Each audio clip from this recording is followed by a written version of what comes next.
The franchise. It's a show with a mighty host. That's right, it's Henry Papali over there, but this is Daniel Ehrenberg, and that was Shirley Bassey. That was some impressive bassy piping, my friend. Yeah, yes. I really hit those big notes. Big notes. Saying? Big notes.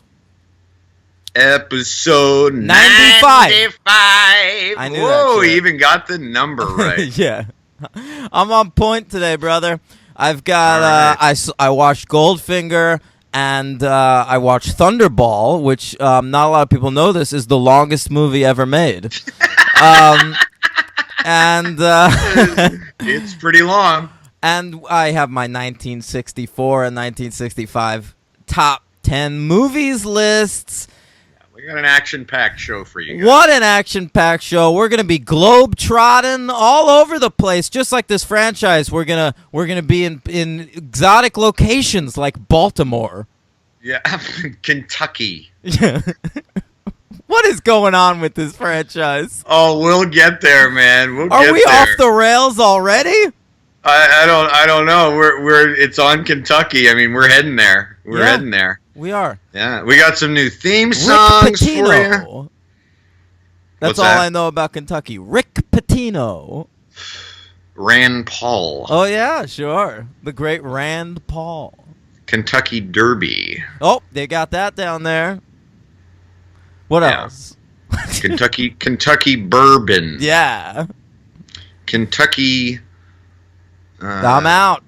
Oh, Abe Lincoln was born there. Is that right? Mm-hmm. Not Illinois? No. Born in Kentucky. Yeah. Born in Kentucky. King Tut. All right. Goldfinger. Listen, this is a film. As a kid, I remember being excited to see Goldfinger.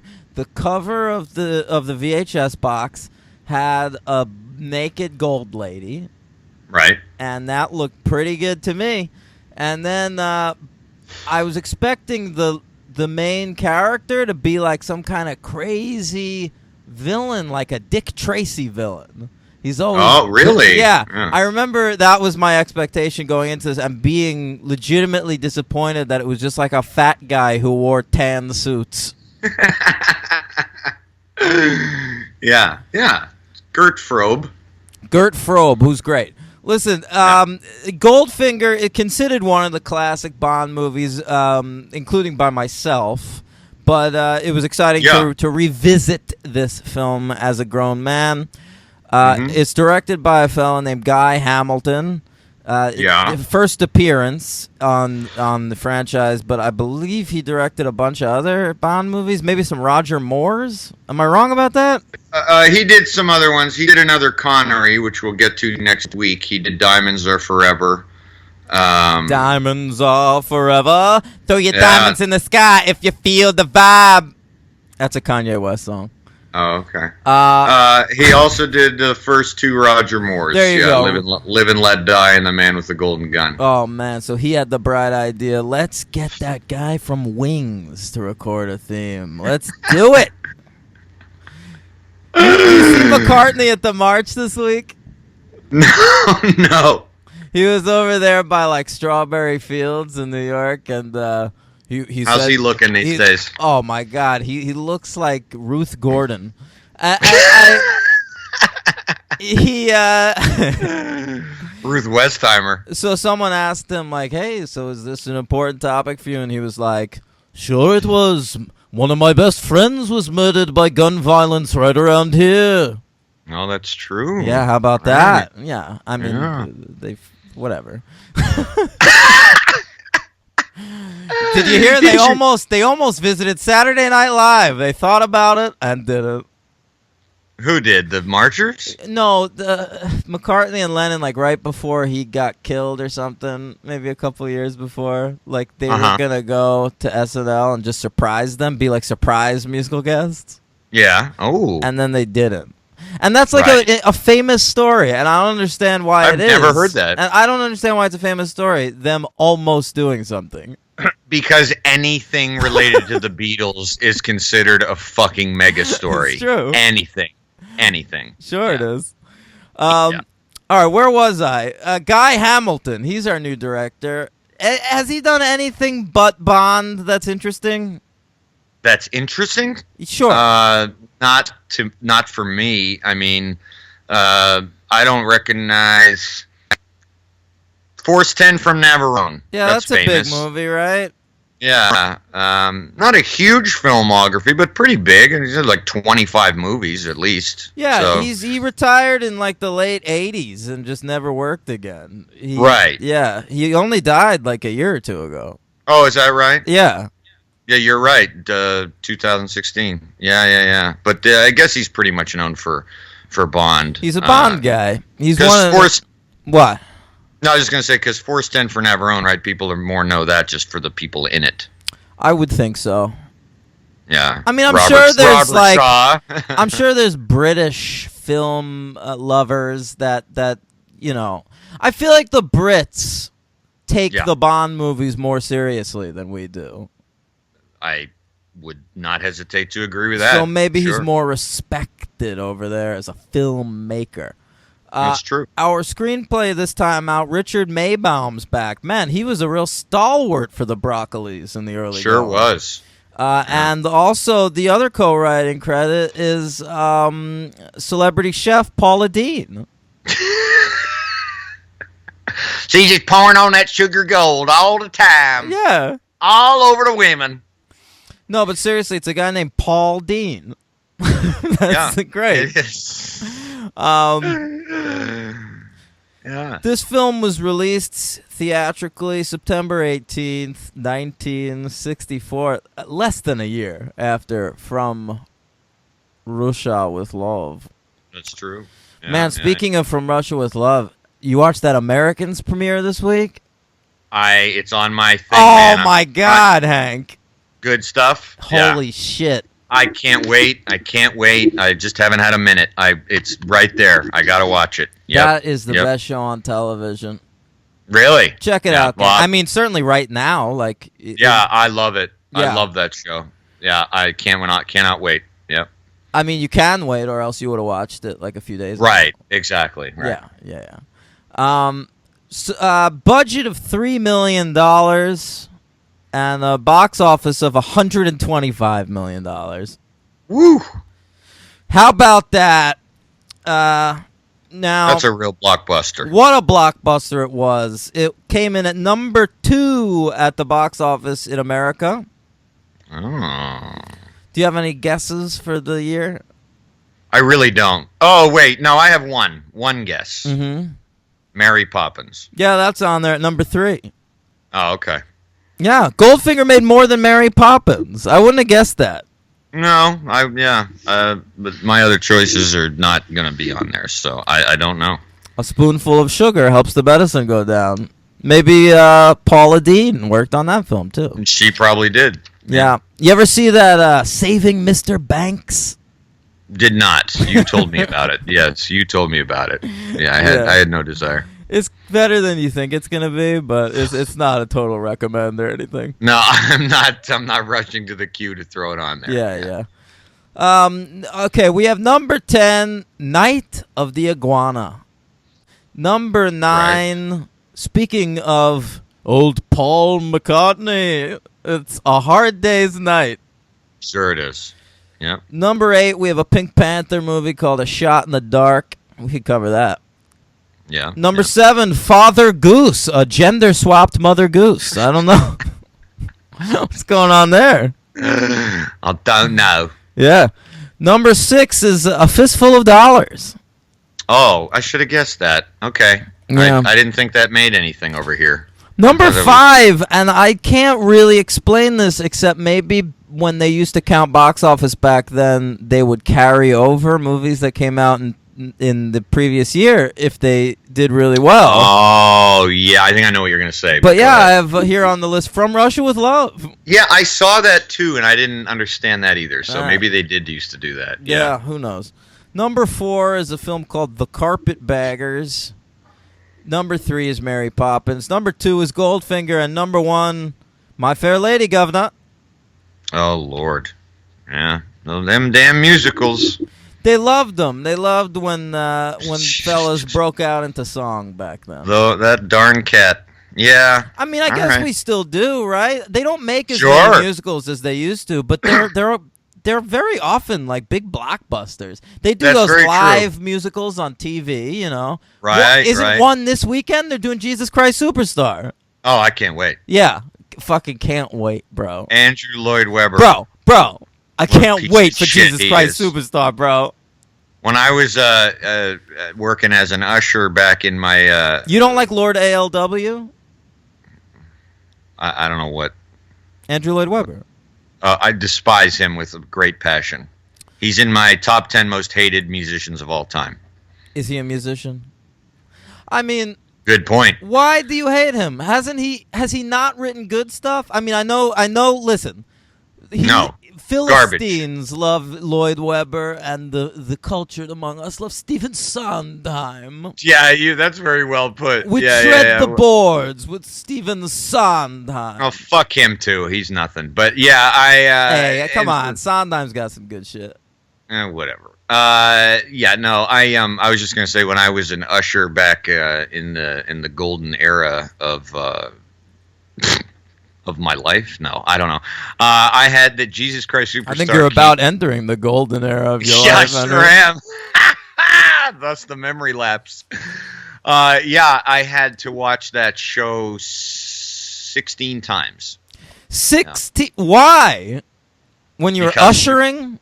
Yeah, you had to sit at a post during the show, and I believe it came when I first started working there, so I gave a shit and didn't break the rules. So I didn't leave what I would do later, like when Rent came and I had to sit through that umpteen times, and that was much worse. I've seen that 525,600 times. Yeah. Great Rent reference, bro. Hey, you know what part I know of Jesus Christ Superstar? I only know one part. What's that? Jesus Christ. Right? Isn't that a thing? Or was I doing the Team America song? Whatever you just did was more entertaining than any part of Jesus Christ Superstar. I have a cousin that every Christmas forces everybody to watch the beginning of Jesus Christ Superstar. Ironically? No. It's really? Insufferable. I get the fuck out of there.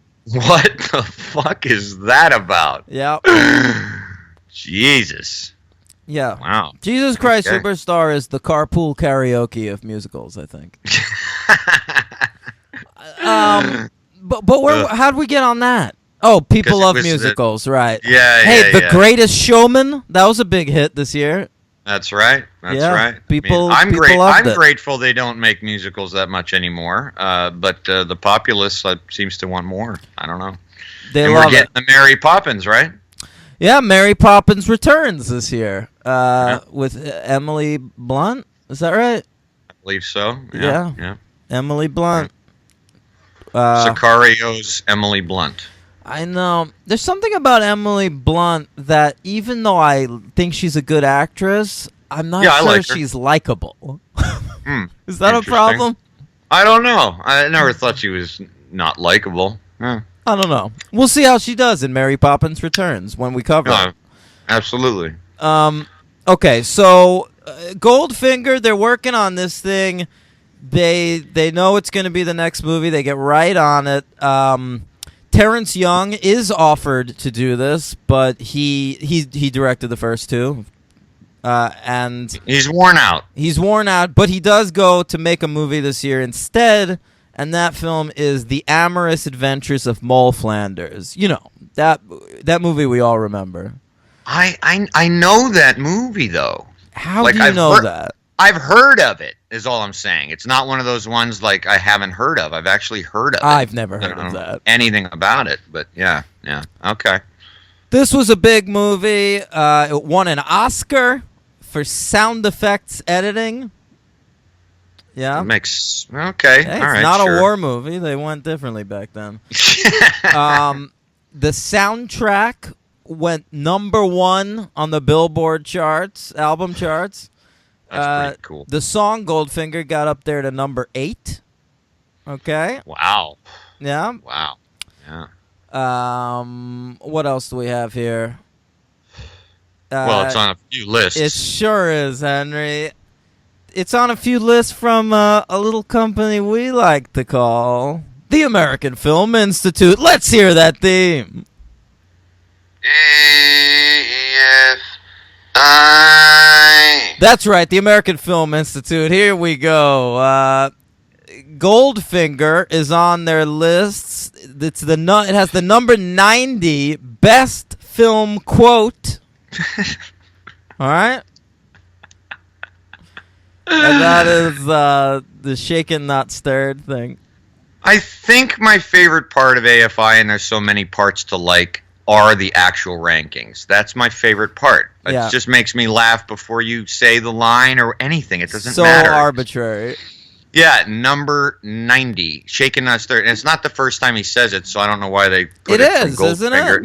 No. Wait, then maybe I have the line wrong. No, I don't think you do. I read what you read. I believe that's a mistake. We have encountered this line already in one of the two movies, Dr. No from Russia with Love. I'm not sure that's true.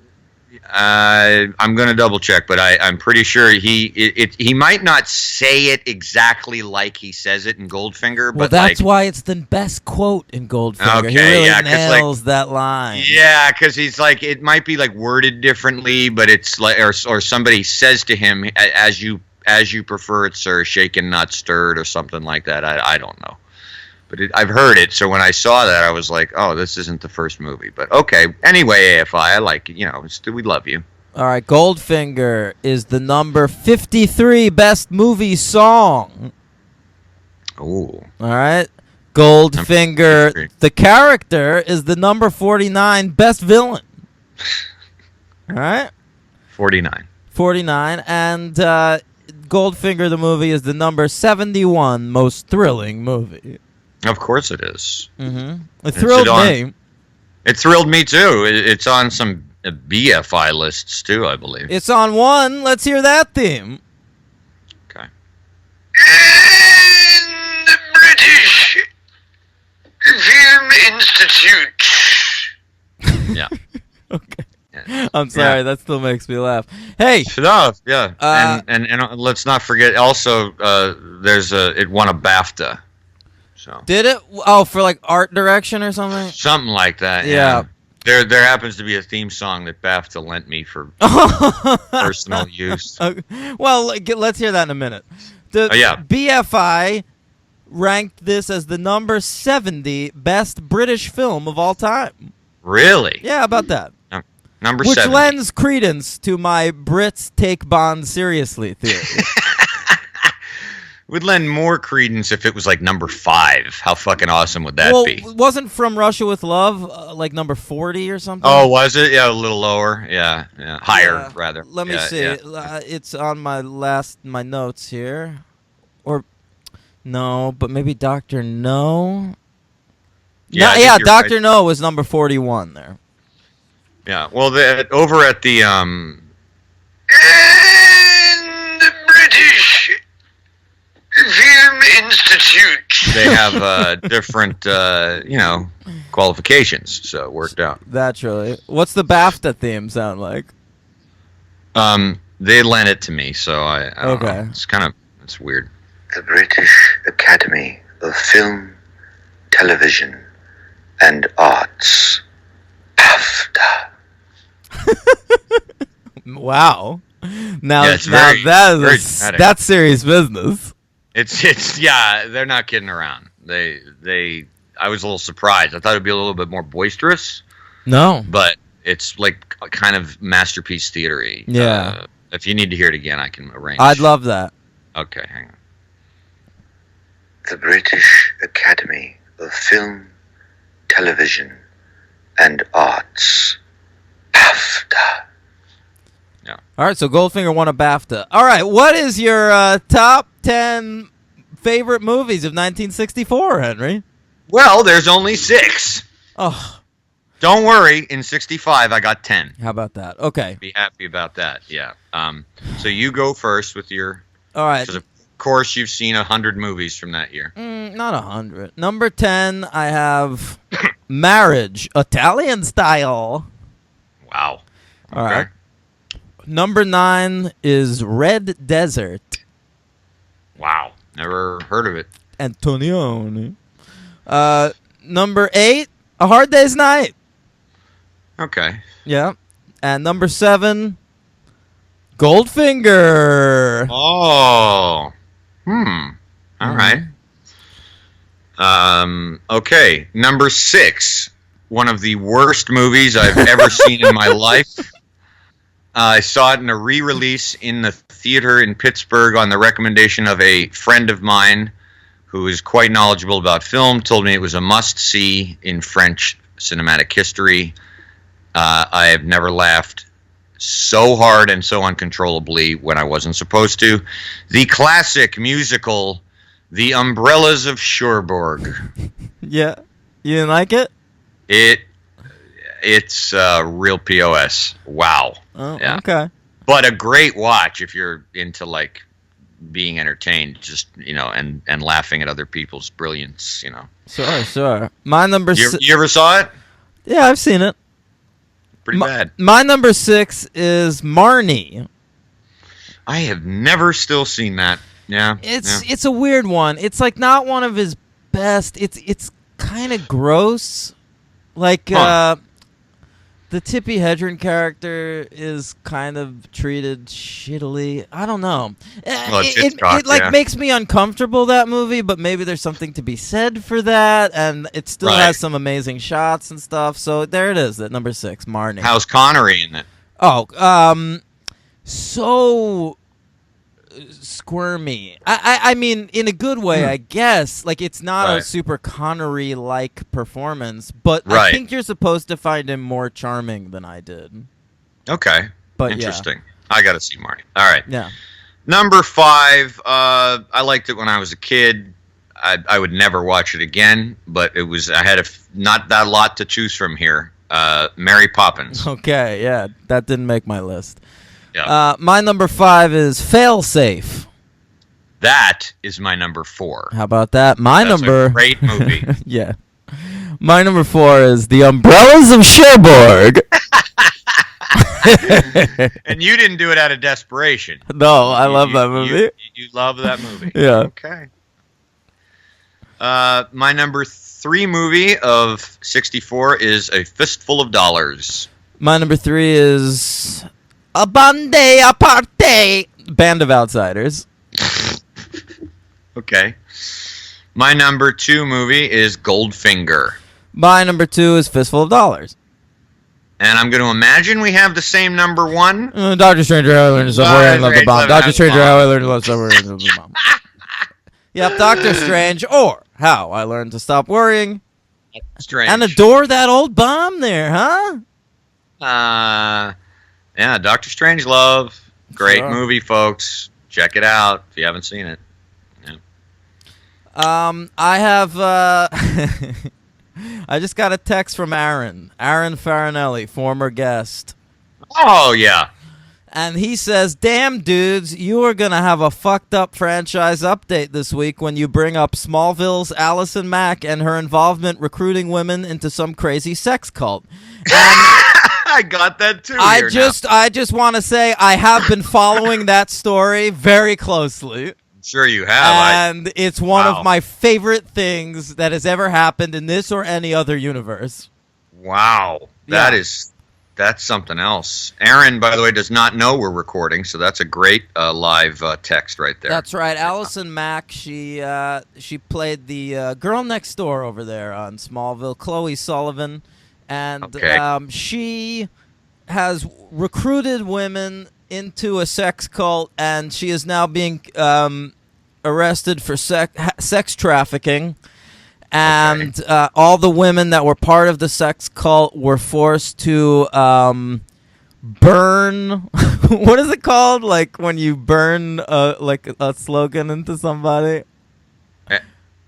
branded. He was branding somebody. So everybody in the sex cult was branded with this girl from Smallville's initials. Oh my God! What? Yeah. Holy shit! I'm gonna have to be checking this story out as soon as we're done. And some other celebs were involved, including Kristen Kruk from Smallville, but she got out apparently before shit got too weird. But still, I mean, shit had to be weird already. I would think so. It's a sex cult. Jesus Christ! Yeah. Wow. A woman, no less. Well, it was a dude that was running the whole thing, but apparently Obviously. this Allison Mack was like the right-hand lady. Okay. Yeah. Head recruiter. Wow. Jesus Christ. So, keep an eye on that storyline, gang. We'll be coming.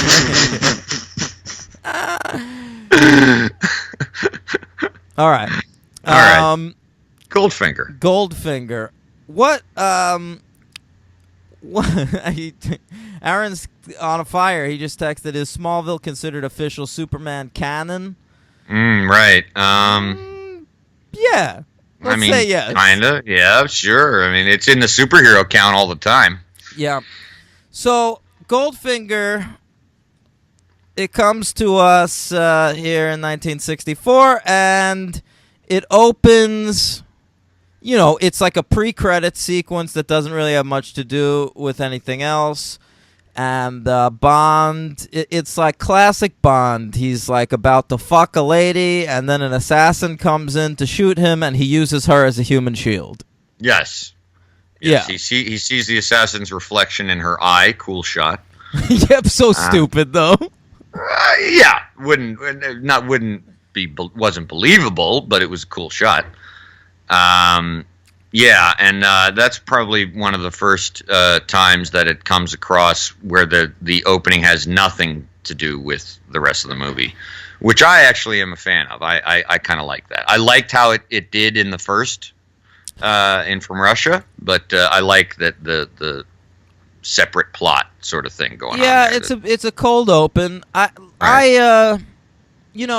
like it here, but I feel like eventually in these fucking Bond movies, which are generally bloated already, like the pre-credit sequence would end up being like 20-25 minutes. That's a good point. Yeah, they vary. They really do vary. I mean, some of them are real short, and some of them are very extended. I think particularly when they got into Brosnan, and Brosnan's got some crazy ones. Right, and Daniel Craig's they get pretty big, but yeah, and vary in quality. Craig has a couple good ones though. The one in what's the Mexico one? Mexico one? Yeah. Well, Casino Royale's is well, that's like good, but I mean, what's amazing? What's the Mexico one? What's the Bond one where the opening takes place on the Day of the Dead? Oh, that's Spectre. Is that Spectre? I think so, man. Yeah. Listen, I didn't love that movie, but that cold open is cool. It was cool, yeah. But the opening for Skyfall and Casino Royale are awesome. So, okay. Anyway, we'll get there in a couple of years. So, he kills this assassin, he electrocutes him, and says to no one in particular, shocking, positively shocking. This is one of my favorite Bond tropes, when he just says a funny little joke to himself after murdering someone. Yeah, it's great. Yeah. It's great. Didn't you tell me something about, like, Ricky Gervais made a joke about that? I think it was Stephen Merchant, but yeah. Right. He's a fan of that. Yeah. So then where do we go? Miami? Yeah, we go right to Miami. America in this movie. America. Yeah. Why are we spending so much time in America in Goldfinger? Is it because the movies are starting to do well here? Are they pandering to us? I don't know. I feel like that might have something to do with it. I don't really know, because I think almost none of the location shooting was done in America. No? I mean, it was all Pinewood Studios and Switzerland, as far as I recall, what I read. And even at the end of the movie, of which I stayed for the credits. I didn't. Oh, look at you! I only stay for credits when there's a possibility of a Korn song being played. That's what I thought. I was just gonna say you're out when it's like Shirley Bassey. Yeah, no, I've heard it. Yeah. I don't know, man. So they're in Miami, and Bienvenido a Miami. Yeah, and we meet Felix Leiter again, his CIA counterpart. Not played by Jack Lord from Hawaii Five-O anymore. So apparently Jack Lord fought for, he wanted co-star billing with Sean Connery. He wanted a bigger role, and he wanted a raise. And the Broccoli Corporation was just like, how about no? I gotta say I don't often agree, if ever, with producers. I'm with them. Yeah. Come on. I mean, he's not like Jack Lord yet. You know what I mean? He's not. Come on. I mean, it's fucking Sean Connery's movie. You need a co-credit and you need a hot raise. I totally agree with that. Jesus here, Christ. Henry. But then we got up to Thunderball, and we've got a third Felix Leiter in 4 movies? Oh, there's many different ones. What are we doing? And it's no wonder. Right. When this character first came up, when we did Dr. No, I remember I didn't even realize that it was a recurring Bond character. Right. And maybe because it's the wateriest fucking character ever. He has no character traits, and he's played by a different actor in every movie. Yeah, I definitely think you're right. I mean, and they're hit or miss throughout the years of being. Is there anyone famous? Well, you said Jeffrey Wright plays him, right? Right. Oh, right. Right. As far as I remember, in terms of like somebody being very famous, no. But I could be wrong down the line. But as far as I even remember in Brosnan or in Timothy Dalton or I don't think there's anybody famous. Right. Yeah. They should have gotten one real outside the box. Yeah, it would have been cool. They should have gotten like in the Brosnan ones, you could have had like Jean-Claude Van Damme. I would have liked that. Oh, that would have been an interesting American CIA. I would have just liked it for the accent attempt. Yeah, or Dennis Rodman, or Mickey Rourke. Right. Any of the cast members of Double Team is what I'm saying. Yeah, well, they couldn't have done worse in the Brosnan era. Who played him in the Brosnans? Oh, no, I don't know. I'm just saying for the movies. Why not? Not a fan? We'll get there. We'll get there. Okay. I think the first 2 are good. All right. It's been a while. You like the first one because you're such a Famke Janssen head. That she had an impact on me. Yeah. I watched a Famke Janssen movie last week. This movie from like 18 years ago called Love and Sex with Jean Favreau. I saw that. No bueno. No bueno, but she is pretty charming. Oh, yeah. Ugh, I don't like the pervy way you say "oh yeah" when you talk about Famke Janssen. Okay, well, why don't you say boobies? No, thank you. Okay, so Brosnan's over there in Miami getting a massage, a sensual massage. Oh, yeah. And Felix Leiter shows up, and the masseuse is trying to join the conversation, but she's a woman. So Brosnan. Bond, yeah, that's the second time you said that. I wasn't going to correct you. So Bond sends her away, and say hello to Felix, Dink. Say goodbye to Felix, Dink. And he says, "Man talk," and then he slaps her on the ass. Good Lord. He gets worse and worse with women as these movies go on. Like, he literally hit Trench in the last movie, and he's worse in this one. And he's worse in Thunderball than he is in this one. He kind of rapes a woman in Thunderball. We'll get there. All right. So he's sent to spy on this fella named Hans Goldfinger or something. Hans Gruber Goldfinger. Auric Goldfinger. Okay, so Auric. You Goldfinger. Got that, right? He's sure. Wait, what? AU the symbol for gold, auric. Oh, it's clever. Sure. It is clever. Okay. Yeah. So Goldfinger is this big fat guy, and he loves gold. He loves it. That's his character trait, like the color. He loves the color gold. I love the color, the sheen, Yeah. the beauty. So Yes. he's always wearing like tan shit. Right. Yeah. Jewelry. Right. And so he is playing gin rummy because we're in Florida. Ooh, you are skirting the edge of some racism there. I don't know, man. He might as well have been playing mahjong.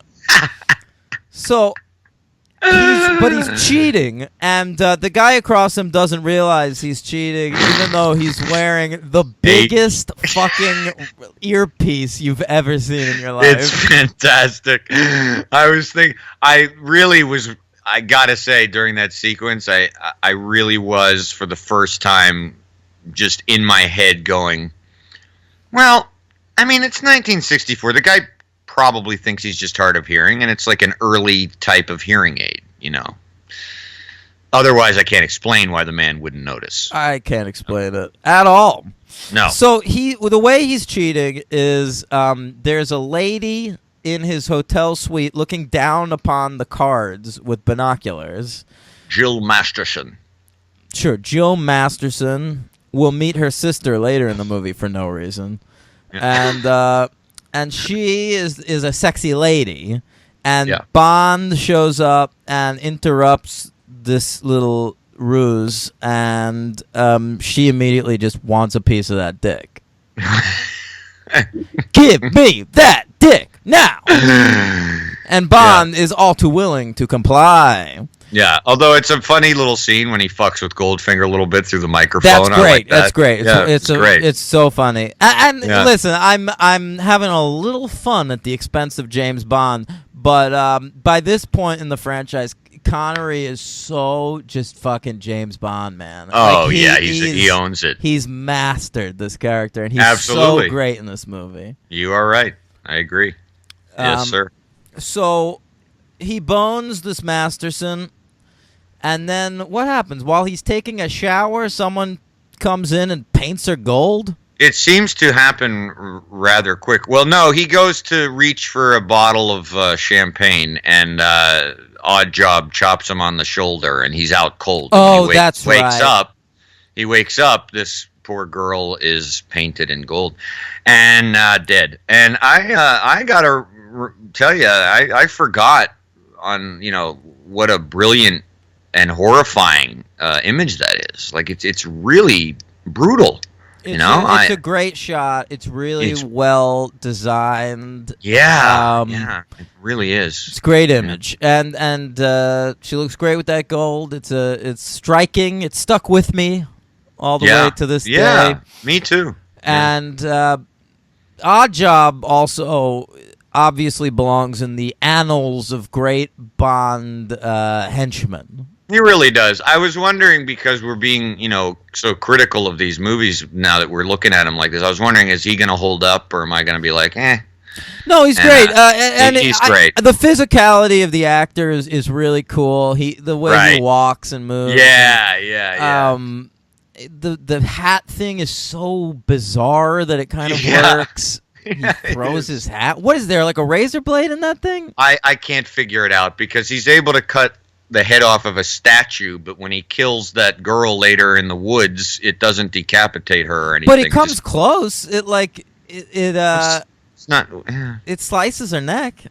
I think. Yeah. I mean, it looked more like a concussion or something. I don't know. It's very funny. I have no idea. And if it is like that heavy and made of lead, and the fact that he walks around wearing it all the time, that occurred to me too. Oh, that's a good point. Yeah, but maybe that makes him even more imposing. Yeah, sure. Well, right. He tolerates this 40-pound hat on his head. Sure. Yeah. That carrying the weight of that on his shoulders, along with the weight of an Asian stereotype in 1964. It's a lot for one man. Hey, he's not doing karate. You got to give this movie that. That's true. he can't speak, but yeah. Yeah, but he's awesome. He's big and strong. A lot of times, Asian people in the movies, usually I feel like we're like wiry little guys.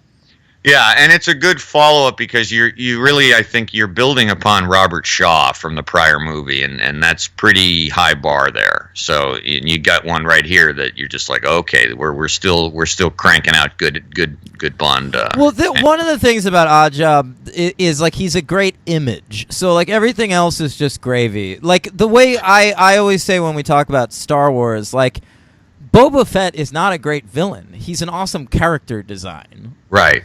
And that's kind of how I feel about Oddjob. But there's something to be said for a really cool, iconic character design. Of course, absolutely. Yeah. Creativity goes into that, so sure. Yeah. Okay, what happens next in this movie? Okay, well, Bond is rather incensed at the death of Jill Masterson. We get a little emotion from him when he goes to see M. M has to remind him this is not personal, and he wants him to meet with the Chancellor of the Exchequer in London to check on Goldfinger and his enterprises and see if anything is crooked, because they know there are. So he arranges for Bond to have a golf match. Oh, yeah. With Goldfinger, and I did make a note, at least for me, this was the most exciting golf I've ever seen on TV. It's great, and I have a I have a thing about scenes like this. It's one of my favorite tropes in movies and TV shows when the hero and the villain are forced to be friendly before like. Oh, I love that too. Before they like drop their out or their like exteriors. Well, they both know who each other absolutely is. Yeah. Mm-hmm. It's great. And I want to mention before, because we passed it up, but there's that great little scene with M and Bond and the Exchequer at dinner, and M is like downing brandy, and like Bond, the guy says to Bond like, and try some of this less than stellar brandy, and M's like, well, I don't see anything wrong with it, and Bond like just sniffs it and completely analyzes the entire year. It's a very British. There's a little French in there. It's hilarious, and M is just like completely pissed off, that Bond always knows more than him about everything. It's great little touch. We skipped 2 notes I have here. Bond at one point says, "That's as bad as listening to the Beatles without earmuffs." Yeah, one of my favorite lines. I wrote that down too. I skipped it. Were you happy about that as someone who's not a fan of the Beatles?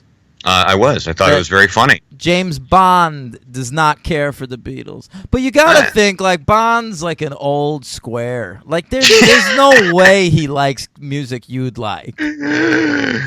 Well, Connery at this point is 34, so you give Bond around that age. Connery's only 34? Yeah. That's insane. Wait, so Connery in, like, Dr. No is, like, my age? Yes. Oh. Yeah. I don't know how to feel about that. Why? Wait, you thought he was older? I guess just because he's always been an old guy to me. Yeah, well, he doesn't look that young. He doesn't look 30, but he's born in 1930, so that would make him, at the time of production of Goldfinger, probably 33, something like that. So, yeah. Yeah. Boy, alcohol and kilts really age you. They really do. And fighting for Scottish independence. Yeah. Yeah, so he hates the Beatles. And my other note is he has another little flirty scene with Moneypenny. Yeah, always. Yeah. Henry. You're not going, what? It's starting to bum me out. Oh. Why won't he just bone Moneypenny? She doesn't really. I don't think she really wants to. Yes, do that. she does. It's a friendly flirtation. No, it's not. She knows what. She knows what he is. She knows he's a pig and that he goes over all these women. So it's just like a lovely. I agree. She knows what he is, and she just wants a bone. And Bond is this guy who will bone anything. Right. Well, he will bone the ground you're walking on right now. Okay. Why can't he just fuck Moneypenny? Well, I will say, some 40-odd years later, almost 50 years later, Daniel Craig comes pretty close to it in his run.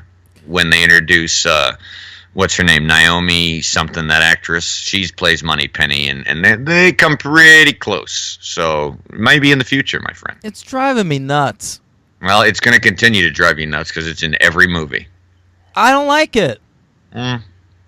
Also, you never know. Moneypenny might be married and very loyal to her husband and just likes to flirt with this badass. This is Moneypenny is trying, like, because it's not like she's just flirting. Like, she keeps inviting him to shit. Like, she's trying to set a date with this guy.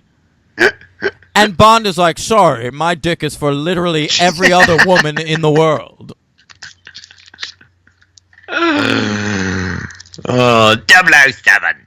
I don't know, man. Drove me nuts. All right, so I get it. I mean, I understand, but I don't know what to tell you. I can't help you. So Bond wins the golf match because Goldfinger cheats, and that's awesome. Yeah. And what happens then? Bond then goes to sneaks into the plant that Goldfinger does all his smuggling with, and that's a long section of film. It's a little too long. I agree. This movie in general is a little too long. And listen, I remembered Goldfinger as being this unimpeachable classic, and I was really excited to rewatch it. And I'm going to tell you, I went into this expecting maybe this is my first Bond 5. And I'm going 4. I'm going to say that right now. Whoa, really? And one of the reasons is it's way too long, and some sequences drag like crazy. Another reason is I was really enjoying the serialization factor of the first 2 Bond movies, and we're just totally ignoring Spectre in this movie. Yeah, but okay. I mean, yes. I think Bond should be setting up a rogues gallery. I think Goldfinger should be a member of Spectre. Well, I mean, I can see that, obviously, but then maybe they thought, switch it up a little bit, because then we come right back to Spectre and Thunderball. I guess, but it hurts the momentum of the series, I think. Really? I didn't think so. And another thing is, it's a really simple storyline. Like, I never really get the sense that Bond is in trouble the way I did in the first 2. I know he's going to beat Goldfinger in every scene of this movie, and I think it makes the length extra unforgivable because it's so simple that it could have been 90 minutes. It's such a straight line, this movie, and honestly, when what's the girl who gets painted gold? What's her name? Jill Masterson. Okay, so we meet her sister Tilly. Yes. And there's a whole section of the movie with Tilly, and Bond bones her, right? No. No? Okay. But they're talking. She tries to kill Bond, and then they join forces, and they're fighting Goldfinger. And it really doesn't matter. It's total padding for this movie. I never needed to meet that character's sister. Yeah, I mean, I don't know why. It's strange. It's another one of these model actresses that they overdubbed the lines. And it's not a performance. I've sort of given up trying to figure out who they overdubbed and didn't, because they even said they overdubbed Goldfinger, but some lines they didn't, some they did. I couldn't, I don't know. I just think this franchise at this point does not care about who they cast as women. Right, they just have to be hot. And I mean, this is the first movie with a really insane character name. We meet Pussy Galore. Right. And, it's funny. It's funny. I was thinking, did you at all, probably not, you probably didn't, but did you at all remember Sick Boy's line in Trainspotting about her? No. And he's going on one of his heroin-fueled James Bond rant, or the rant, and he's like, Pussy Galore, what a total fucking misnomer. I wouldn't touch her with yours.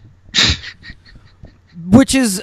I mean, which is very sexist, but it is interesting because hey, Honor Blackman is great, and they're trying to make this character more of a strong woman than some of the other characters in the movie, but you totally undercut that by naming her Pussy Galore. She's my LVP. She's mine. Is she really? Mm-hmm. Wow, I didn't expect It's between her and Tilly. It's got to be a woman. Yeah, you're right. No, you're right. The best. Why is Pussy Galore yours?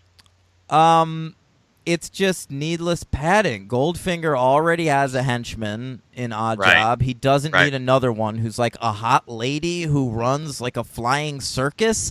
And and also the way Bond convinces her to switch sides is simply by fucking her.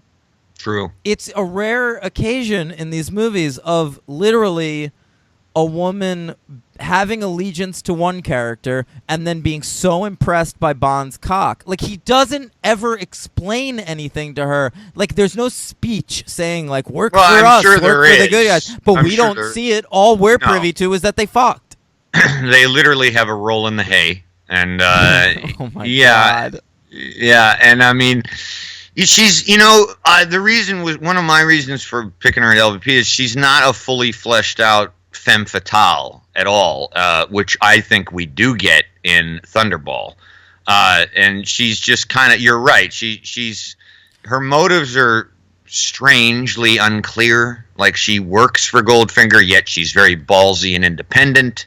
So it's kind of like, is she on her own? What's she doing it for? And then she's easily switched. The woman who dies of goldness early on in the movie, I keep forgetting her name. It's okay. She makes more of an impression in like 2 scenes. Yeah, you're right. She's got a lot more charisma to her. She's funny. She's charming. Yeah. And it's why the things people remember about this movie are her painted gold and the name Pussy Galore. That's right. Nobody's out there saying, like, what an amazing character. Remember that great character from Goldfinger? No, they just remember the name. It's true. And we do have, you were talking about how many women that he fucked. And in Goldfinger was less than I remembered. Oh, let's hear that theme song. Yeah. James Bond, shag count. We have a we have a count of 2. That's it. Just the Gold Lady and Pussy Galore. Now, that's it. I believe Thunderball probably has the record so far. No. Really? No. He's fucking all over that movie. Well, no. The record I'm not going to reveal Thunderball's shag count yet, but the record is still from Russia with Love. Yeah. How about that? Okay. Yeah. So where do we go now? The final sequence? Yeah, I mean, I think we go to one of the reasons I still love this movie, 5 stars. I think 5 it's great. stars? Yes. It wasn't a little bit of a nostalgia buster? A tiny bit, but not enough, because I think it might have also been, I have seen it a lot, so I kind of was ready for a lot of the part. Like, nothing really surprised me except for Pussy Galore not being as charismatic as I seem to have remembered her. I'm just saying, like, as someone who last week said that my old top 3 Bond movies were Goldfinger, Honor Majesties, and Casino Royale, and I'm now at a point where we've watched only 3 Bond movies, and Goldfinger's... Well, I mean, of the first 3, okay. Yes, Goldfinger is not my favorite. Right. I don't know that yet. I'm not sure. I think the BFI has it right, ranking Dr. No ahead of Goldfinger. Well, they very well might have it right. I mean, some parts of the movie that have always bothered me, just the same stuff bothered me. I mean, it's annoying. It's a little annoying to me that, not that we're in the United States, I think that's cool, but that we're in fucking Kentucky on a horse ranch. And I mean, that's like where the whole last hour of the film takes place. So that's like part of the fun. If we're gonna do that, let's have some fun fish out of water comedy. Hey, I don't know if you're being serious. But I am being serious. Yeah, that would be funny. And let's make it like Son-in-Law with Pauly Shore. And I think some of it is, for me, is that as we spoke about last week on our connections and why we like Bond, is, part of it is the panache and the exotic locales.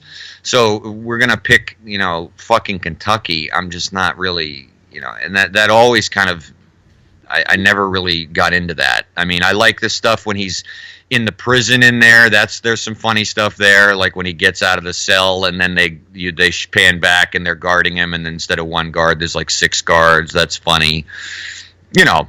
And then, as usual, the movie goes nuts at the end with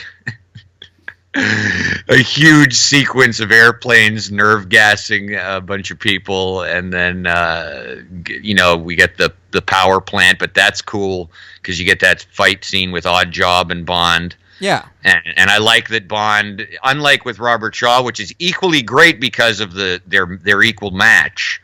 Bond is no match for Oddjob, so Bond has to resort to his cleverness and all that, and then the plane sequence at the end was cool too, where he has to fight Goldfinger on the plane and sends him out the window and then lands the plane, and then some rescue planes show up, and Bond again ends the movie by avoiding rescue so he can bang someone. Yeah, absolutely. Yeah, that was all charming. And look, Goldfinger's a great movie. It's a great Bond movie. It's as good as Bond movies get, pretty much. But I think it is. It's just, to me, it did not earn that 5, and it was not as good as I remembered it.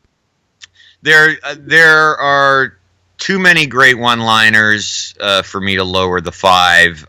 There were scenes I forgot about in the beginning that I really liked, namely the one I brought up already with the Exchequer. I really liked that. I didn't remember that. I think the golf scene is the highlight of the movie. That is really, really good. And I didn't remember. I remembered the scene vaguely, like, oh yeah, they have a golf match, but I didn't remember all the funny little dialogue and the way it's shot, like almost with no music and kind of just like sparingly shot. I dug that. I thought it was great. And honestly, my MVP is Gert Frobe. I mean, he's great. He's fucking great. I agree. We're gonna have same MVP LVP for this movie. I think Goldfinger's a really fucking cool villain. He's such a weird idea for a villain, but he is a weird idea. You're right, and I liked his scheme. I thought that was cool because I didn't remember. I knew he wasn't gonna like rob the gold, but I couldn't remember what his whole idea was. And to make all the gold radioactive so it's untouchable, and then make his stock go up, and then throw the world into chaos financially. Kind of baller. That was pretty cool. And I also okay, here's a scene I wanted to ask your opinion on. I did not remember this at all. So he has all these mafia guys, right, in his pen. So he's done this deal with them where they have given him like $1 million, and he's going to give them 10 million back, right? So I remembered the sequence as having a consequence, like this character, Mr. Solo, decides not to take part, right? So they have this elaborate thing where Oddjob takes him. He's going to take him to the airport, and it's fine that you don't want to be part of it.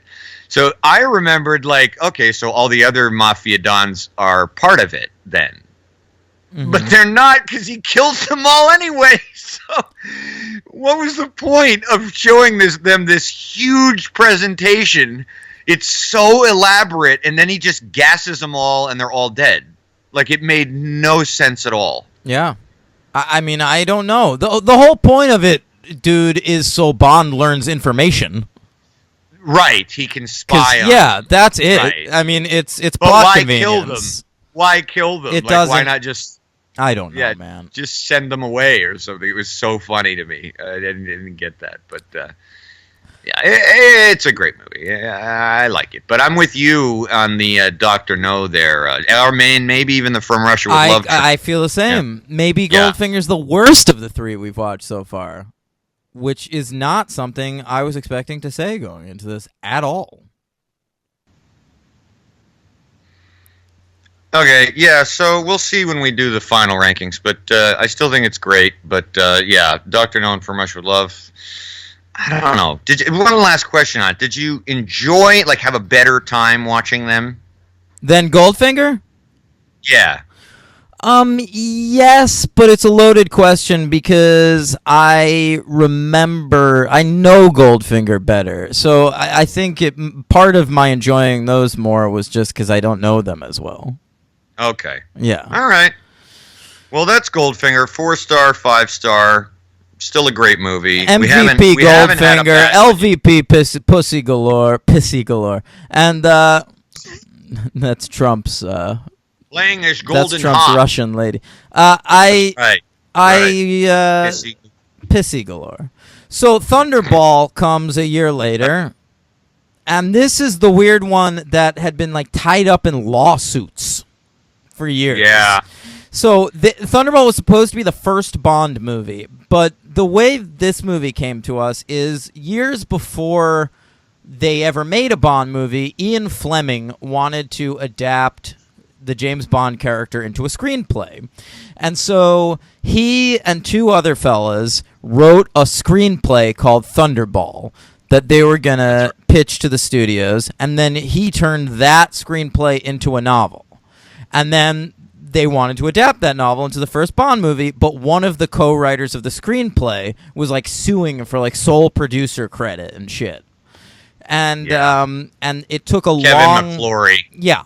It took a long time to get that shit out of like red tape, and ultimately they say they're happy about it because Thunderball is a little bit of a bigger movie than Dr. No, and so they wouldn't have had the budget to maybe make it like they ended up making it. Well, the budget of Thunderball is 9 times bigger than the Dr. No. So I mean, that's because we waited that long, I guess too. So Terrence Young decides that he is, because it's Thunderball and he always wanted to direct Thunderball, he returns to Bond to make this one. Yeah. Richard Maybaum is again a screenwriter, as well as John Hopkins, who I assume they met at the hospital in Baltimore when they were filming Goldfinger. They met him when he was getting a sex change operation, Clarice. There's only one hospital that does it, John Hopkins in Baltimore. It's Johns Hopkins. Yes, I know. I know this. Okay. We also have returning composer and returning cinematographer from Goldfinger and one or two of the others, John Barry and Ted Moore. So these guys are still all kind of a team together. Yeah. I like it. Okay. This movie's released December 21st, 1965. A budget of $9 million. And boy, you said it, man. Even a year later, after Goldfinger, we are tripling the budget. Yeah, they don't care at this point. They know they're going to get it back. Goldfinger they was sure so huge. do, and Thunderball's even bigger. It makes $141 million at the box office. It wins the Best Visual Effects Oscar, but it's not on any of those lists, and there's a reason for that. Oh, that's harsh. Came in at number 3 at the box office for that year. Any box office guesses? All right, I'm going to guess, because I have 10 movies this year. Let's see. I don't have many guesses that would be on the top 10. Dr. Zhivago? Yeah, it's number 2. Ooh.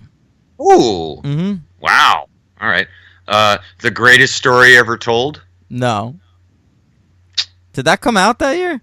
Yeah. All right. Number 10 is Von Ryan's Express. Number 9 is Shenandoah. Number 8 is What's New, Pussycat? Boy, Tom Jones had a hell of a 1965. He really did. Number 7 is Cat Ballou. Number 6 is The Great Race. Number 5, That Darn Cat. I unknowingly made a reference to that earlier. I've never seen that movie, but I did see the remake with Christina Ricci and Dougie Doug. I would have guessed everything I own to say that you had. I think I saw that movie. You ready for this? I might be wrong about this, Henry, but a very early Daniel Ehrenberg triple feature at the movies. Really? You ready for this? Sure. That Darn Cat, Double Team, aforementioned, and Star Wars Special Edition. Wow. Yeah, I believe I saw all those on the same day. Wow. Yeah. That's a big day at the theater. What a day. Not a single good movie. So Star Wars Special Edition. I think it was my first time seeing Star Wars. It was mind-blowing. Yeah. Okay. All right, number 4, Those Magnificent Men in Their Flying Machines. Number 3 is Thunderball. Number 2, Dr. Zhivago. And number 1, of course, The Sound of Music. Oh, no, I'm not a fan. Okay, what are your top 10 movies of 1965? All right. Number 10 is on here because I was grasping. Just for number 10, I was grasping. And I did see it, though, and it's a piece of shit. And that is the greatest story ever told. Okay. My number 10 is old Michael Caine and the Ipcress File. A franchise we can cover someday. Oh, really? That's a... Yeah, I think he plays that character in a few other movies. Okay. Yep, so number 9 for me is What's New Pussycat? Okay, my number 9 is Dr. Zhivago. Ooh, low. My number 8 is The Cincinnati Kid. My number 8 is Cat Ballou. Never saw it. My number 7 is The Ipcress File. My number 7 is Juliet of the Spirits. Naturally. You're such a dick. No, no. That's Bergman, right? No, I don't believe so. I think I say that every time, and it never is. I thought it was. Fellini. That might be right, yeah. Yeah, I think it is Fellini. Yeah. Let's look My at number... Okay. My number... Fellini, yeah, Fellini. My number 6 is Thunderball. My number 6 is For a Few Dollars More. My number 5 is a great Terrence Stamp movie called The Collector. That is a great movie, Henry.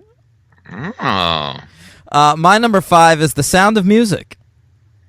Ugh. It's all right. My number 4, I loved putting this down. It's an actual film because it was released in theaters. Franco Zeffirelli made a film of La Boheme. Really? Yeah, and it was a production that he did with Herbert von Karajan, my favorite conductor. And it's a brilliant movie. Pavarotti's in it, and I own it on VHS. It's great. I'd love to watch that. That sounds great. It is. It's phenomenal. Best thing of Boheme I've ever seen. So yeah. Not Rent? Rent's a close second, sure. Yeah. My number 4 is Alphaville. Never saw it. Mm-hmm. My number 3 is For a Few Bucks More. My number 3 is Repulsion. That's my number 2. My number 2 is Mickey 1. Never heard of it. That's Arthur Penn and Warren Beatty pre-Bonnie and Clyde worked together. I would check that out. Yeah, really good. The sequel is Mickey Blue Eyes, right? Yeah, they sequelized it, of course, in the late 90s with Mickey Blue Eyes. That's what I thought. Remember those classic trailers, Henry? Forget about it. Hugh Grant, forget about it. Oh, Jesus Christ. Yeah. I saw that movie in theaters. Oh, yeah. I get it. The number 1 movie of 1965 is, of course, Dr. Zhivago. Really? I'm not a Zhivago guy. I love it. David Lean. Something about David Lean. I love David Lean, I guess. Yeah. I mean, it's beautiful, but to a point. My number 1 is the film you tried to big up me on earlier, The Collector. Oh, yeah. Look at you. I love impressed. that movie. Yeah. I think you and me have seen it, and nobody else I know. It's a great movie. Yeah. Yeah. Terrence Stamp is super fucking good in it. Yeah. Cool. Superhero count on that movie, Terrence Stamp. He played Stick in Electra. All right. By the way, we didn't mention there is 0 superhero count for Goldfinger, and spoiler alert, 0 superhero count for Thunderball, folks. Believe you me, I looked. Okay, Thunderball. Yeah. Let's get to it. By the way, speaking of our top 10 lists, let's get an update on, have you seen Fitzcarraldo yet? Oh, Lord have mercy. No. I have not, but we'll keep checking back. All right. Yeah, there is a theme song for it, though. Is this a new segment we can do? Yeah, it is. I got Werner Herzog to pipe in a little bit. All right, let's hear it, baby. Yeah, he comes in at the end, so just be patient, okay? All right. James Bond. Oh, wrong one. Sorry. That was the shag count. While we're there, what's the shag count for Thunderball? Yeah. Let's see what that was again. James Bond shag count. 3. Okay. All right. That's a 3. Here's the Fitzcarraldo here we go. Has Henry seen Fitzcarraldo? 9. He has not. There you go. Wait, but what happens when you watch it? Will you do a new theme? I'll have to see if Werner's available to give me an affirmation. Once you've watched Fitzcarraldo, can we start a new segment? Has Henry seen The Burden of Dreams, the documentary about the making of Fitzcarraldo? Yeah, why not? Because I actually want to see that more. Okay. Yeah, and I think I own that too. Yeah. All right. That was nice. Yeah. This movie starts out with a jetpack. They existed. I checked. Really? Well, no, Yeah. I did read that. Yeah, they only worked like a tiny bit. It's Right. like those raccoon suits in Lara Croft Tomb Raider: The Cradle of Life. Okay. So then, in what has to be my favorite scene of the movie, right off the bat, we get a full meeting of Spectre. It's great. Wait, It's you know great. what, Henry? Before we get into that, we skipped the openings of these movies, and it should be noted that the Shirley Bassey song in Goldfinger is the best Bond song. Yeah. It's it fucking awesome. Well, no, I have one I like more. Is we're it not the there Sheryl yet. Crow one? No, but I do like that song a Is lot. it the Duran Duran one? No. What is it? I don't Sam want to Smith? spoil. We're going to be coming up on it soon. Oh, I don't okay. want to spoil. Is it Tom Jones? No, but I love that song. It's I think crazy. That song it is insane. I mean, it kind of fits the movie, which is it's so over the top. Thunderball is Yeah. so ridiculously bloated and overblown and ridiculous, Oh, yeah. and to have just Tom Jones yowling over the opening credits. I read that he fainted and passed out on that last note. I read that You too. It's great. Which I believe buy. it. I buy. I totally believe it. Yeah, I believe it. No, Goldfinger probably is the best Bond song of all time. My favorite is another one. We'll come to that. But great openings in both of these movies. Okay. Both movies we are now fully established with Morris Binder doing great credits, and the theme songs are off and running. Yeah. So, yeah. Okay, so we get a full meeting of Spectre. We're back to the big Spectre organization. It's multicultural. It looks like the UN. Blofeld is still petting his telepathic cat. Excuse me. Blofeld is a cat. But okay? Right, of course. That's Blofeld all is I a thought cat. about. All I could think of was that the cat was coming up with another scheme. Yeah. His face is hidden behind a little wall, which is very weird. Yeah, because it's Krang. Yeah. Yeah, he's right. Krang. Yeah. Blofeld is Krang. So the cat kills one of the Spectre guys real quick in an electrocuted seat. I like that the United States has a Spectre agent. I thought that was a nice touch. Great. We're not immune to it. I like it. Yep. It's cool. There cool. is all around the world. Yeah.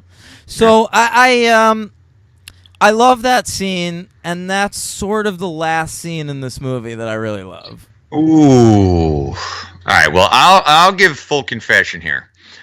I have seen Thunderball of the Connery Bonds probably more than any of them, Why? and I'll tell you why. It was given to me as a Christmas present in a widescreen format on VHS.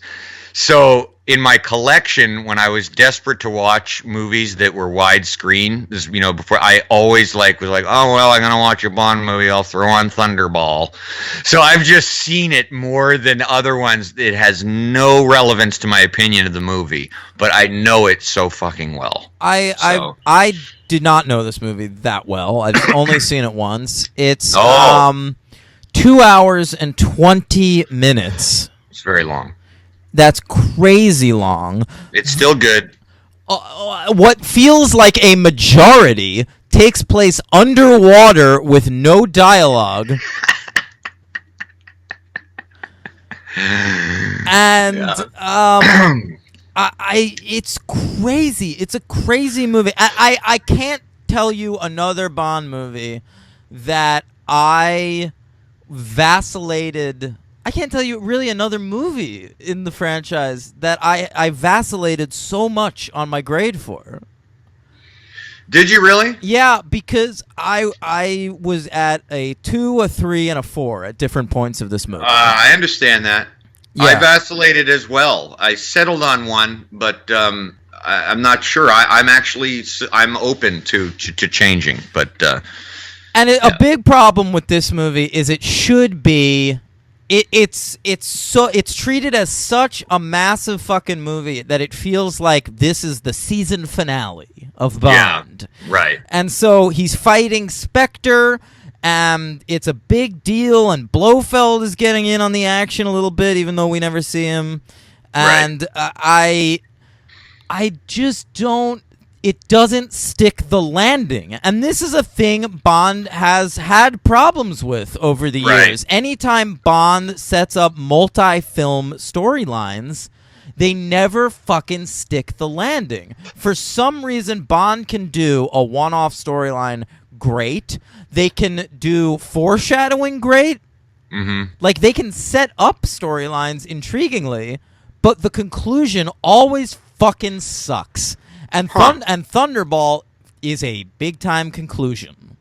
That's interesting. One of the biggest weaknesses for me were the extended underwater sequences. However, because I've seen the movie so much, they didn't seem as long to me as they used to, but they're very fucking long. The weakest part of the movie for me was Largo. Sort of both the villain? Yeah, sort of both the actor and the character. I mean, we're coming off of. He's number 2. He's the right. The Spectre number 2. But what's the eye patch individual? That's Largo. Yeah. He is number 2. Yeah, mm-hmm. yeah. And we're coming off of Dr. No. We're coming off of From Russia with Love, where we again Blofeld the cat, but we get Robert Shaw, and then we get Goldfinger, and now we get Job. Right, and now we get what a rogues gallery this series is setting up, and this is just a fat guy with an eye patch. Yeah, it's not much, and even his henchmen aren't very good at all. Which brings me, he's my LVP, which brings me to my MVP, because I forgot how much A, I was in love with this woman, but B, how fucking awesome she is. Domino? No. Oh. The first true Bond femme fatale, in my opinion, Fiona Volpe, the redhead. Really? That's really interesting. She did Luciana not leave Paluzzi. an impression on me. Yeah, she left a big impression on me, especially when I watched it this time. I mean, she's really badass. She is not persuaded by Bond's love-making skills. No. She's given the orders. She is great. I wanted her on screen more. I was disappointed she wasn't in it longer. I buy that.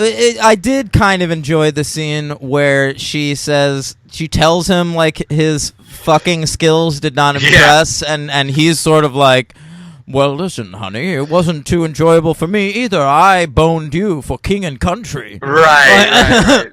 You're like, bullshit, Bond. Get out of here. Yeah. Connery is such a whore in this movie. He may only bone 3 women, but can we talk about the nurse scene early on in the movie? It's a little disturbing. So he meets this nurse. He forcibly kisses her. Yeah. She wants no part of him. And then she puts him on a thing called the rack, which is like an exercise machine. And a villain uses this to hurt him. And when he gets out of the rack, she tells him that not being around him was the first time she's felt safe all day. Right. Which is a pretty loaded thing to say. Pretty loaded. And then he blackmails her into sex. Yeah. He blackmails her. Yes. And I have a note. Blackmails masseuse for sex. And forces himself upon her. Yeah, I mean, yes. It's difficult in these movies, it's weird to figure out because, she acquiesces, but yeah, he just grabs what he, like Tom Jones says in the song, right? What does he say? I don't know. He takes what he wants. Bond is absolutely just the type of guy that will like rape a woman and then insist that she enjoyed it. Bond is kind of Mark Wahlberg in that movie Fear. You're one of your favorites. I watched it last night. You did not. I did. Oh my God. He reminds you of him, really? Yeah. So that's crazy. Then we meet our third Felix, and I'm like, what is going on? Guy's got a nice shock of hair. Yeah. And he keeps like aging and de-aging. I don't know what's going on. But then Bond fights some sharks. I like that part. That was cool. I also like that Spectre wants $280 million, or they're going to release an atomic bomb. Bond. And I was immediately like, well, that's why Spectre is, $280 million. Just pay the fucking guys. I mean, even in 1965, the movie makes $125 million. Who's doing the finances in Spectre? Because then later, early on, you find out this guy who's gotten plastic surgery and is like undercover for Spectre, and he's getting paid, $100,000. Oh right, there's a flat out a face-off in this movie. Yeah, I mean, no wonder that the employees are not happy. I mean, $100,000, that's all they're giving this poor guy. He gets plastic surgery and learns how to walk and talk and spends years in therapy for this. Spectre needs some reorganization in the management. Plus, they murder their employees when they don't do right. Yeah, I don't know. It just doesn't sound appealing to me to work for them. In some ways, Spectre doesn't sound like a fully thought out concept. I gotta tell you that. From their perspective, from almost any perspective, I have to say. From Blofeld's perspective, like he had an idea, and he didn't finish the patent. He just got it going. And so he's still kind of figuring out how to run it. It's almost like the writers of these movies came up with an idea for a big evil organization that Bond could brush up against, and then didn't come up with anything interesting for them to do. Right. They came up with electric chairs and ransom money. That was it. I did catch something very cool in Goldfinger when he goes to get the champagne before Gold Lady is painted. He tells her he's going to get the 53 Dom Perignon, which is the same year of champagne he told Dr. No he preferred when Dr. No suggested the 55 Perignon. In this movie, he requests the 55 Perignon. Nice touch. And I was thinking about... Might come from having the same guy write all these movies. But Bond is either the writer got it screwed up and meant to say 53, Connery screwed up the line, or James Bond is such a champagne guy that champagne has now aged 3 years. Oh God! And the 55 is now what he prefers. It's very possible. That's very possible. And if that is the case, that's really fucking Or slick. maybe he was just being stubborn to Dr. No. That's true. And lying. Yeah, very true. Just wanted to insult him. All right, talk about this movie for a while. I couldn't care less. Connery has tattoos in real life that are clearly visible in this movie. Okay. Did you notice that? No, I didn't. They're all over his forearms. They try to cover it with like flesh paint. Doesn't work. I want to know whether Alyssa Milano's tattoos in Fear are real. Can you answer me that? Can we talk about Fear instead? Oh my God. One of the gypsy girls from Russia with Love who fights and then has sex with Bond, she plays Paula Kaplan, the female assistant who kills herself in Thunderball. What, are you just reading IMDb trivia? No, I'm reading my notes. Okay, all right. IMDb trivia. I don't go on that website. Right. Yeah, no. I thought that was interesting. So there's some recurring cast members here. Look, it's too long, but there's some cool stuff in the movie. I think it's well shot. I like the sort of Mardi Gras sequence, whatever the hell's going on there. Remember that? Vaguely. I gotta tell you, I was so bored during this movie. Oh, were you? I really was. It's so, the third act is so dull. It's the kind of thing where like the first half of the movie had like some fun, silly stuff, Bond versus sharks, and like him raping his nurse, and like it's at least like entertaining on some level. But then the movie goes on for 2 hours and 20 minutes, and the third act is just people swimming in scuba suits. I can't even tell who Bond is. And they're harpooning each other, and every time they show someone die and they like land on the bottom of the sea, it looks stupid. And because no one's talking, like the score is just working overtime. And it's bombastic and ridiculous. It really is. I couldn't care less. Domino is kind of a good Bond girl, but she is. Yeah, I mean, but I mean, she's no Ursula Andress or even really the one from Russia with Love. Yellow Bianchi. Yeah, I mean, it's just a super unmemorable movie, and for a movie that is tying all these Spectre threads together, it needs to be a great one. Well, I don't think it's as weak as you're saying. I'm interested to. I didn't really look up its like enduring popularity. I'm pretty sure it's one of the more popular Connery ones. It gets remade as Never Say Never Again in the early 80s. I can't wait for you to see that. I'm excited to watch it. Maybe I'll like it more. Yes. Well, we're gonna get there. We're not gonna get there for a long time. Yeah. But in the next block, actually. Yeah. In the Roger Moore block. But they do redo it, and they change, I think, a lot of things about it that you didn't like. So. Yeah. All right. Is it? Yeah. I mean, I just didn't like that it's boring. It commits the cardinal sin of it's. If the James Bond movies are anything, all they are is funny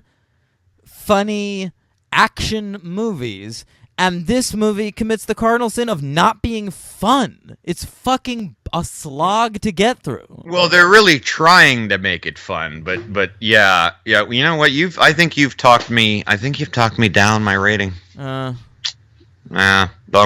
Well, you were at a 4, and now you're going 3, huh? Good for that. How'd you know? Because I can tell, and I'm gonna give this a 2. That's pretty harsh. Yeah, you're gonna regret that later, but okay. That's very possible. You will. But all right, I'm gonna give it a 3. I'm gonna give it was either a weak 4 or a strong 3. I'm gonna give it a strong 3. All right. My MVP is the redhead. I think she's great, Luciana Paluzzi. Largo gets a big time LVP there. You should really be blaming your LVP. Really should be like, I don't know, the writers or I mean, do you think it's the direction? Because I think he directs it fine. The thing is, like all the stuff underwater, like, well, the stuff people dying looks stupid, but it looks okay. But it's like it's so chaotic. Like you can't tell who's on which side, except that the Spectre guys are wearing like blue jumpsuits. Yeah, they're wearing different colors. Yeah, and I mean, I could be watching synchronized swimming and getting just as much out of it. You don't have the same countdown like you got in Goldfinger where, he's fighting Oddjob and then you get the great, when they stop the bomb, it stops on 007. We didn't mention that, how cool that was. Here's what happens underwater, Henry. Things move slowly. Yes. And so, like, movies that take place underwater really only work when there's like a menace, like that's a good point. So this just people fighting underwater sucks. Yeah. Can we give a quick shout out though for both Goldfinger and Thunderball for the Q appearances, which are both great? Yeah, Q's great, but he still hasn't topped his use in From Russia with Love for me. Oh no? No. I think he's getting better and better in every movie. I think they're giving him funnier dialogue, but that's fair enough. Yeah. All right, so okay, I wasn't sure what you'd think of Thunderball. I was pretty sure you wouldn't dig it, but I wasn't sure. I thought you might throw me a thought I'd like it. curveball. I thought I'd like it more. When I originally watched the Bond movies, I liked all of the Connery Bonds. I remember that, and this is weak sauce, man. So I'm at 4-4-4-2 on this franchise. 4-4-4-2. I'm at 5-4-5-3. Mm-hmm. Yeah. So. Yeah. All right. Well, we'll see. Our journey will continue. All right. Next week. Next week. So, do you have anything else about Thunderball? Not really. I guess not. I mean, we could keep going, but we've hit on the major aspects of it, I think. Okay. So next week, please come back, and we'll be talking about the remaining 2 Connery Bonds. We'll have a separate bonus episode about On Her Majesty's Secret Service, which comes between these 2 movies. Right. Next week will be You Only Live Twice and Diamonds Are Forever.